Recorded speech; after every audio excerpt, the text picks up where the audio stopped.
Even though everyone develops at slightly different paces, almost everyone hits the same general developmental milestones and learns the same sets of skills at about the same time, more or less. These are things like language and communication, socializing, cognitive skills like problem solving, and physical milestones like walking, crawling, and fine motor skills, all of which progress as the brain develops. If one of these doesn't develop as scheduled, depending on the severity, it may be described as a type of neurodevelopmental disorder, neuro referring to the brain.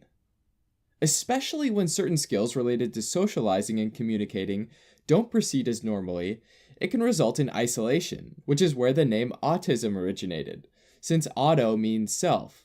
So autism refers to a condition where somebody might be removed from social interaction and communication, leaving them alone or isolated.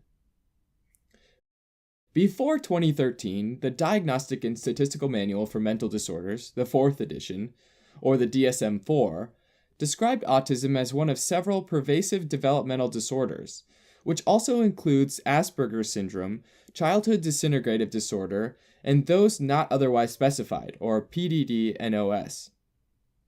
Asperger syndrome was used for children that appeared to have characteristics of autism, like difficulties with social interactions or nonverbal communication, but don't generally have significant delays in language or cognitive development, and therefore Asperger syndrome was sometimes referred to as a high-functioning form of autism. Childhood disintegrative disorder was used to describe late onset of developmental delays, so these children develop normally for their age, but then they seem to lose the acquired social and communication skills sometime between age 2 and 10. Pervasive developmental disorder, not otherwise specified, is essentially a catch-all category in which patients meet some, but not all features of autism, Asperger syndrome, or childhood disintegrative disorder. Researchers found, however, that separate diagnoses of these pervasive developmental disorders weren't consistent across different clinics, since they tend to have very similar signs and symptoms.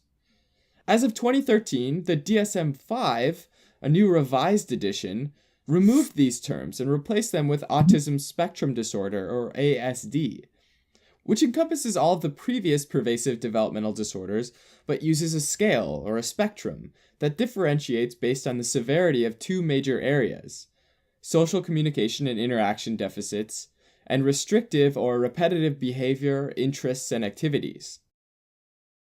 For the social and communication area, there are 4 subcategories that clinicians look for deficits. The first is social reciprocity, which refers to how children respond or reciprocate in social interactions. So like how the behavior of one person influences the other, and vice versa. An example impairment in this area might be referring to being alone and not taking a role in social games. A second area of potential deficit is joint attention, which is the state of wanting to share an interest with someone else. So it's like, hey, check out this awesome thing I found. So an example impairment in this area might be a child not sharing their interests or amusement in an object with their parent. Next, there's nonverbal communication, which refers to difficulties either using nonverbal communication themselves or interpreting nonverbal cues from someone else. So maybe the child won't put their arms out when they want to be picked up, or maybe they won't be able to tell when a parent's upset, even if the parent's frowning and crossing their arms. The last subcategory of communication deficits is in social relationships. So children have trouble developing and maintaining relationships. So maybe the child has a hard time making friends, or they're able to make friends, but their behavior tends to drive the friends away. The other major area is called restrictive and repetitive behaviors. And this category is pretty broad and can include a whole bunch of behaviors, some being more well known or characterized than others, like lining up toys in a ritualistic sort of way, or flapping one's hands, or imitating words or phrases. The child might be fixed on certain routines, like taking the same route every day to school, or they might have restricted patterns of interest, like having a very specific and in-depth knowledge of the Titanic or vacuum cleaners. Children with autism spectrum disorder might exhibit one or more of these deficits, and vary in how severe the deficit is. With that in mind, it's important to remember that each child with autism spectrum disorder is going to have a different spectrum of symptoms and deficits. Typically, clinicians will try to observe these behaviors in the child, looking for these possible deficits. Since these behaviors are often more well known by the child's caretakers than they are by the clinicians, like their parents or their teachers, a meaningful diagnosis of autism spectrum disorder relies heavily on listening to what others are observing at home or in school. They might be given severity scores in each area, which can help determine how much support the child's going to need. For example, a severity level 1 would indicate the child needs some support. For social communication, they might speak in full sentences and engage in communication, but normal back and forth conversation with others just doesn't seem to work. For repetitive and restrictive behaviors, they might have difficulty switching between activities. On the other side of the spectrum, a level 3 severity means the child needs very substantial support. And on the social communication side, they might display very few words of intelligible speech and rarely initiate an interaction with others. For repetitive behaviors, they might be extremely resistant to change, and their behaviors seriously interfere with their daily life.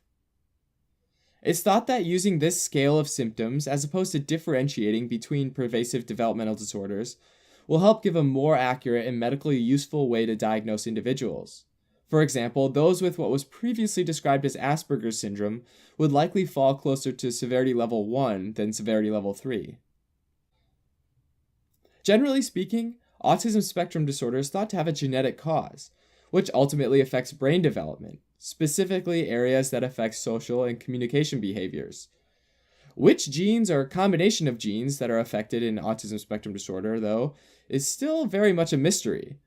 In addition, there are a bunch of environmental triggers that have to be explored, but at the moment there are no clear risk factors that have been identified. With that said, there is also no cure for autism spectrum disorder, and treatment or management has to be specifically and carefully tailored to each child.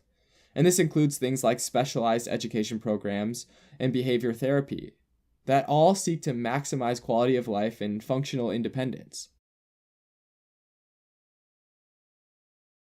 Thanks for watching. You can help support us by donating on Patreon or subscribing to our channel or telling your friends about us on social media.